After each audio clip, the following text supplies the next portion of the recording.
Hello, welcome to the Authors Club LitLunch online for June 2021.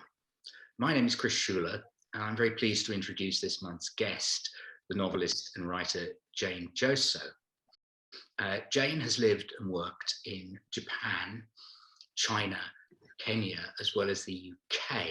She's the author of 4 novels, Soothing Music for Stray Cats, Perfect Architect, My Falling Down House, which was longlisted for the Rathbones Folio Prize and received the Great Britain Sasgawa Foundation Award for work that interprets Japan to other cultures. And her most recent novel, From Seven to the Sea, was published 2 years ago. Her latest book is a collection of short fiction, Japan Stories, which is published this month by Seren Books and illustrated by the manga artist Namiko. Okay, Jayne, maybe you'd like to say something about the origins of your fascination with Japan and the time you spent there. I'd love to. Yes, thank you very much. I became fascinated with Japan, as a lot of creative people do, through Angela Carter and a book of her short stories, Fireworks. I have a very much older family, and when I was 12, I found the book of short stories left on one side by a much older sister, and read it, and was completely taken, particularly by the short story called Fireworks. And I decided, age 12, that when I was a big girl, I was going to go and live in Japan. And it took me longer than I expected, but I did finally go and live in Japan from my early 20s. And I think I spent 5 years in Japan, and it's now my second home, not in terms of property owning, but in terms of love and the deep friendships that I foster out there. The stories in the book, some are very brief, some are a bit longer. They all focus on particular individuals. Some are written in the third person, some in the first person. And together they form a mosaic of life in contemporary Japan. One of the things that struck me was how isolated most of these characters are. Would you like to sort of say any more about that, and why you particularly sort of picked out people in situations like that? Yes, it was an accidental feature, actually. The publisher asked me early on if I wanted the book to be themed particularly, or to group the stories in a themed manner, and I didn't want to do that. And I wasn't aware until I'd finished writing them that the majority of the stories are about solitary people, and that actually an awful lot of them are really lonely. And as I say, this was an accidental feature, but I think it's actually just a reflection of how in Japan an awful lot of people are quite lonely or solitary. Some of them aren't lonely, they're just solitary, which is quite a distinction, isn't it? But even there's one character who lives with his family, wife and 3 children, and he's intensely lonely. That's So yes, he's terribly lonely. Yes. And I imagine that most people would just want to give him a big hug, because he seems like a terribly sweet man who most people would probably want to jump inside this book and give this man a jolly good hearty hug, because there's an incredible amount of warmth inside his household, but he doesn't seem seem to have access to it. He's not really part of it. Yes, and I was also struck by the young man in the story I Am Not David Bowie, where yes, he is sort of mourning his girlfriend who has died, and yes, feels completely isolated, and that everyone else in the block of flats regard him as a complete weirdo. Although yes, this one actually has, I don't want to give anything away, but it does have a sort of redemptive ending. yes, yes. He, I actually know somebody who went through something, a young man who went through something quite like this, and did suffer a delusion that you're David Bowie. I'm not sure that that's suffering. It sounds like it would be quite enjoyable. It's something I try to do. But he, yes, he suffers an awful lot and is in incredible pain. And he then suffers kind of minor, however minor, but minor physical domestic violence. And I think that was something I also wanted to highlight, the fate of men as well as women inside the stories. I wanted to have it to have a nice balance. Yes, it's one of the things that struck me as well is in the story Sachiko and Psycho, it seems to be about power imbalance between the two women. Yes, I think it's something, because I've never managed to be a homeowner myself, and I'm deeply aware of the kind of imbalance of power between someone, a landlord, and someone renting. And I wanted to discover something in a Japanese setting, because it's becoming a far more common feature of Japanese contemporary life to be house sharing, or, you know, living as a lodger in somebody's home, and explore what it's like when strangers are put together. I suppose in a way that's that's a phenomenon we're witnessing here as well. And yeah, enormously. did you see parallels between contemporary Japanese society and life in the UK at the moment? We're both islands. Yes, I do. Yeah, they're both island cultures.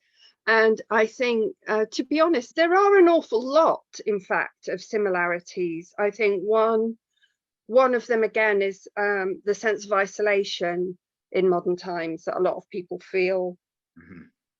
And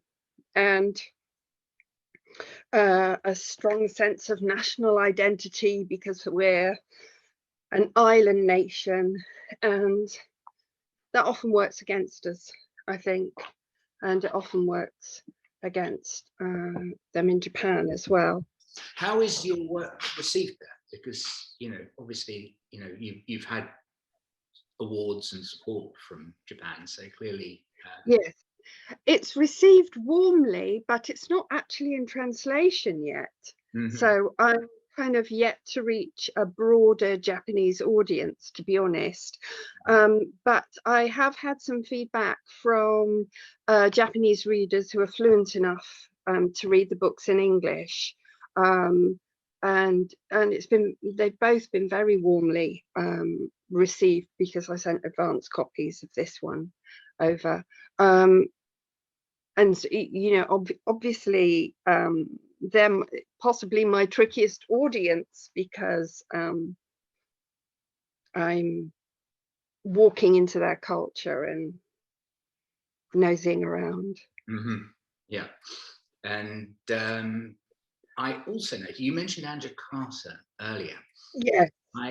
I noted that in some of the stories, not all by any means, have that slightly dark and sinister edge that is present in her work. I noted particularly the museum creator Rio.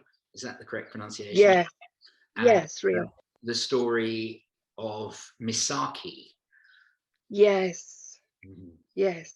I think just recently on a personal level, I've managed to sort of set myself free a bit more creatively, and allowed myself to go into areas that I haven't done before. And mischievously, I quite like the idea of writing murderous characters or quite dark ideas. Yes, because I mean, most of your previous novels are predominantly or naturalistic, let's say. Yes, yes, and quite gentle. Yeah. Apart from My Falling Down House, the others are all set either in the UK or in various other Western societies. Yes. Perfect Architect is pretty international because it deals Yes. with the world of the Starchitect. That's right. That's right. Yes. Do you find yourself approaching it differently, writing about in predominantly English setting and writing about Japan? Yes. Yes. I suppose I feel when I write about Japan, it feels much more like an acting role. And I feel rightly, very dutifully bound to research to the nth degree. I spent 5 years on My Falling Down House. But it is quite different. I think I possibly enjoy it more, actually. Yeah, as a writer. And also it allows me to write characters and express a lot of things that perhaps I'd be more nervous of doing if I was writing English characters. I feel like it allows me a lot of creative space. Yeah, there must also be a certain, I mean, I think you've expressed this already really, but a certain sense of trepidation about writing about another culture and feeling a responsibility to get it right in Yes. the way you could be maybe more sort of opinionated. We can be more opinionated. Sure. That's our own society.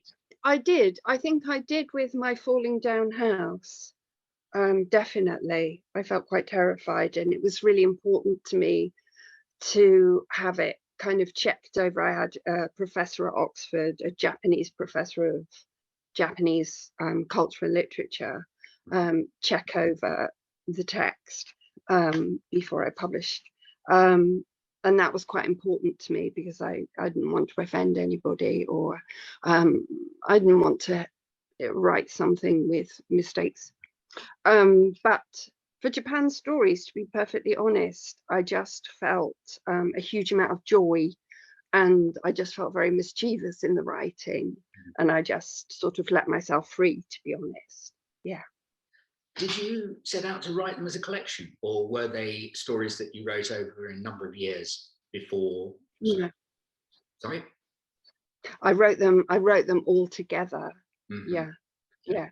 I hadn't written any of them, and I just sat down and wrote them, and I let them be. I didn't want them to I didn't want to feel any pressure that they had to be a certain length.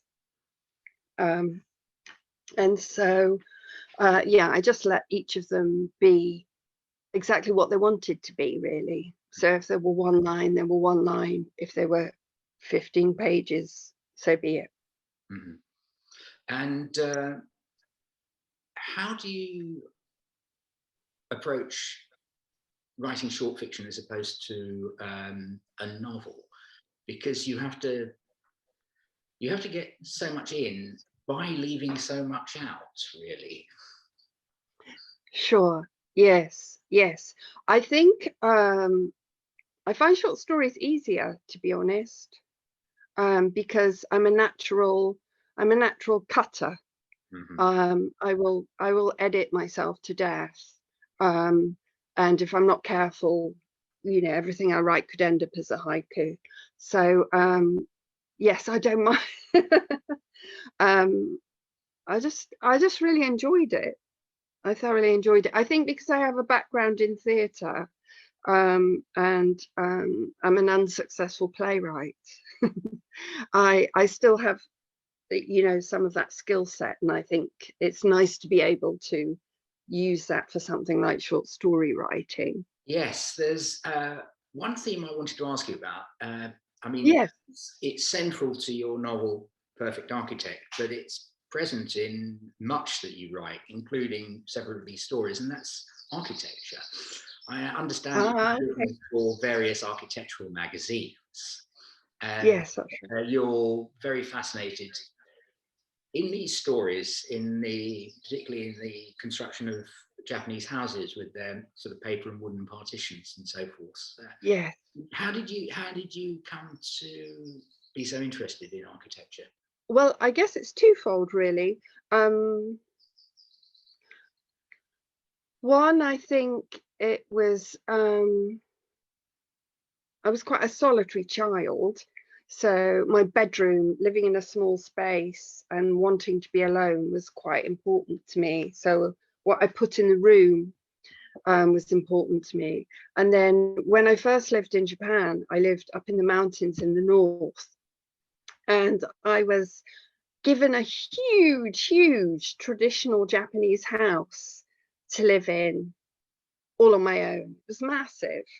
And that area of Japan gets between 3 and 5 meters of snow in the winter, and the winter lasts around 4 months.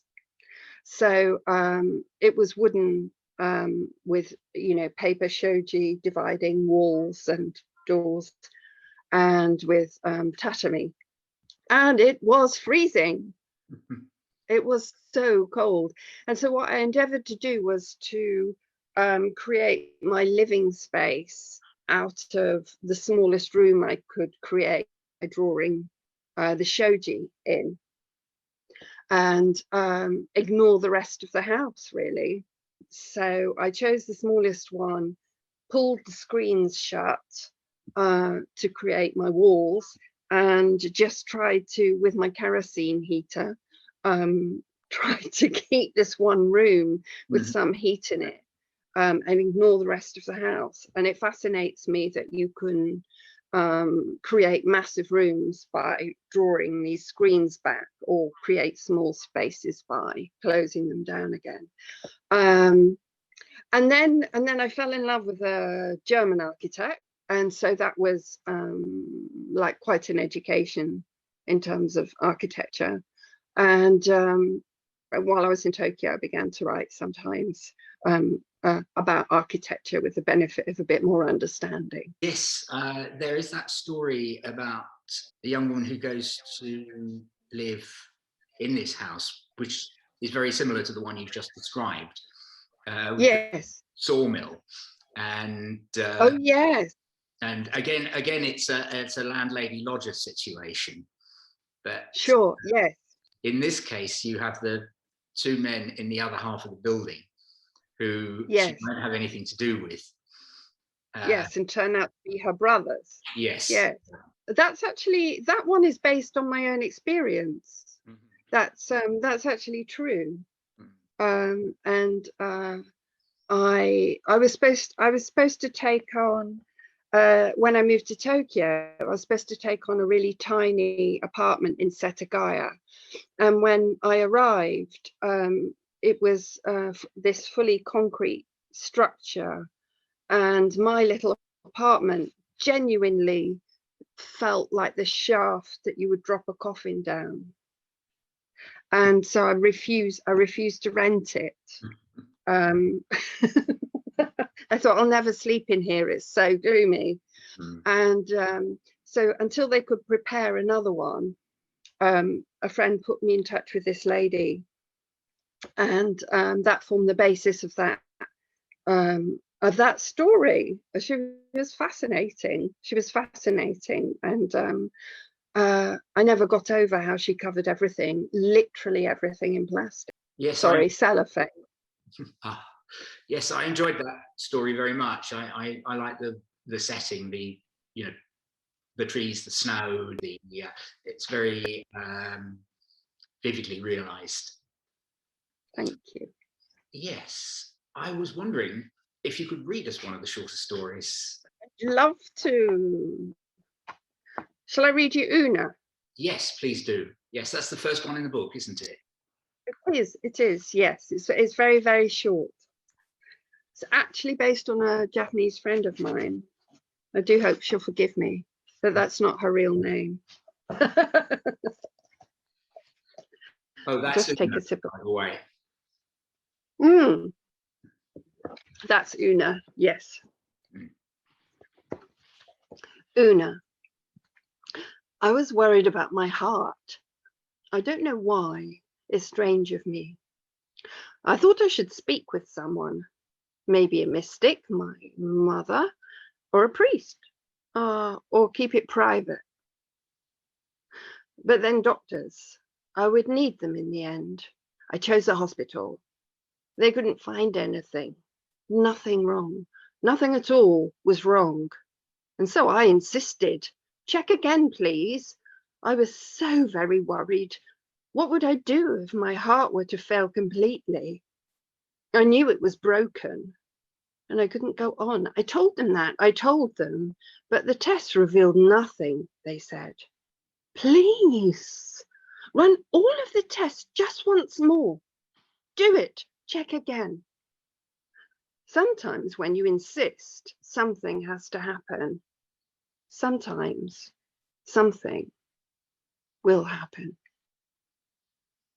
I have been fitted with a pacemaker. From now on, it will do some of the work. My heart is assisted. It has help.